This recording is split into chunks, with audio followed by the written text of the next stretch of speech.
Hello, boys and girls, and welcome back. Today we'll be reading the book Jada Summer Project by Naomi Wells.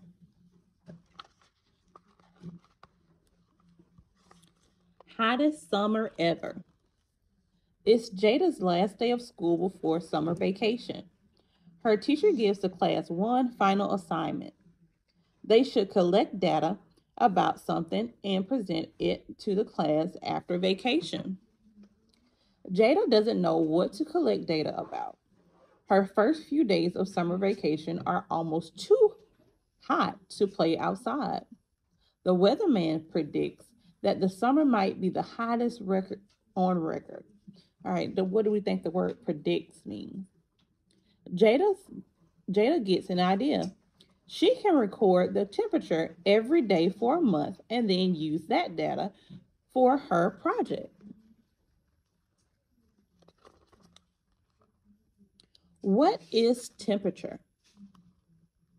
Jada wants to do some research on temperature before she gets started. She already knows that temperature is how hot or cold something is.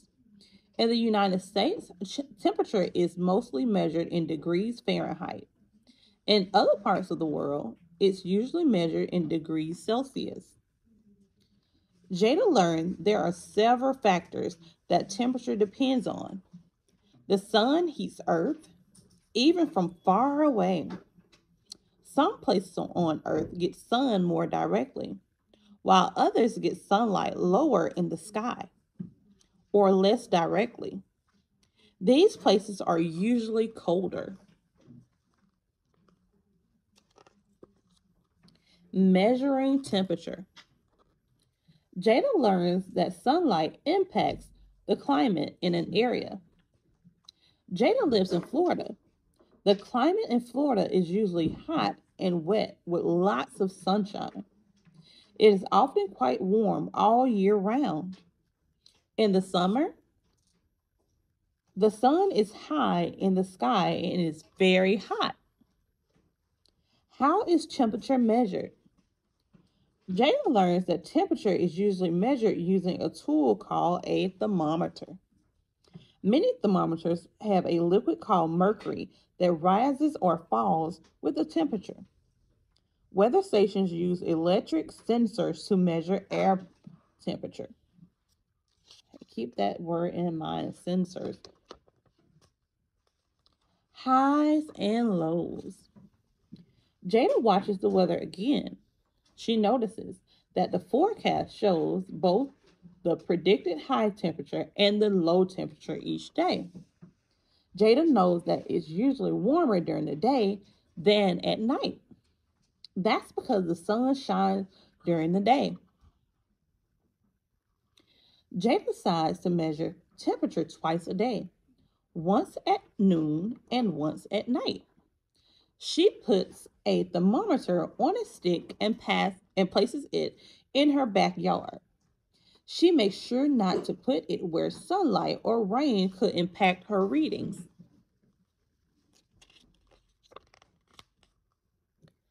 Jada collects data. Jada collects the thermometer twice every day for a whole month. She writes down the temperatures in her notebook. Some days feel very hot, and the temperatures she records are 90 degrees Fahrenheit or higher. Some days feel cooler, and the temperatures are only around 75 degrees Fahrenheit. Jada takes her data and records it on her tablet. She can use her tablet to organize the data in different ways. Jada wants to make different charts and graphs so she can better visualize the data. So, looking at the word visualize, what do we think that word means? Jada's line graph. First, Jada wants to make a line graph of the daytime temperatures. The line graph will show the relationship between the day and the temperature. The days are numbered from 1 to 30. The temperatures go from 75 degrees to 100 degrees. The temperature depends on the day. The first day, the temperature was 77 degrees. Jada marks this temperature on her graph. She does this each day. She sees that the daily temperature mostly increased throughout the month. She makes a chart for nighttime temperatures too. They have a similar pattern. So she's noticing that they have a similar pattern. Okay. Making a bar graph. Jada made bar graphs in school. She knows that they are bars to show the relationship between two or more numbers. Jada wants to make her bar graph show the number of days with noon temperatures in the 70s, 80s, and 90s. There are 7 days with temperatures in the 70s. There are 12 days with temperature in the 80s. There are 11 days in the 90s. Jada creates 3 bars to show this information. The bar graph shows Jada that there are more days in the 80s than the 70s or 90s. Pie chart. Jada has never made a pie chart before. Her brother tells her that pie charts show parts of a whole. Jada wants to make a pie chart using the same data as her bar graph. She shows how many days had temperatures in the 70s, 80s, and 90s. Jada can see that the days and the temperatures in the 80s take up more of the pie than days with temperatures in the 70s. In fact, temperatures in the 70s were the least common. So we see Jada use different graphs. Keep in mind the different ways that she recorded her data. Can you tell me how many ways did she record her data and what charts did she use? What does the data say? Jada takes some time to look at her charts and graphs. What can they tell her? Jada can draw many conclusions about the data. Jada's line graph shows her how the temperature rose and fell during the month, but mostly increased. As the days went on, it was more likely that it would be hotter.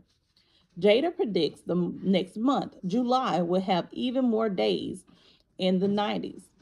Jada's bar graph and pie chart show that there are almost as many days in the 90s as 80s. When we draw a conclusion, what are we doing? Jada presents her project. Jada goes back to school in August. Her prediction was correct. There were more days with temperatures in the 90s in July. One day the temperature even hit 100. It was a very hot summer. Jada presents her data to her class. She shows her classmates her line graph, bar graph, and pie chart. These diagrams help her explain the patterns in temperature. Jada's teacher says that some scientists study temperatures for years at a time and look at patterns. They use data just like she did. And that is the end. I hope you guys have enjoyed this book today, and I will see you guys again next time. Bye-bye.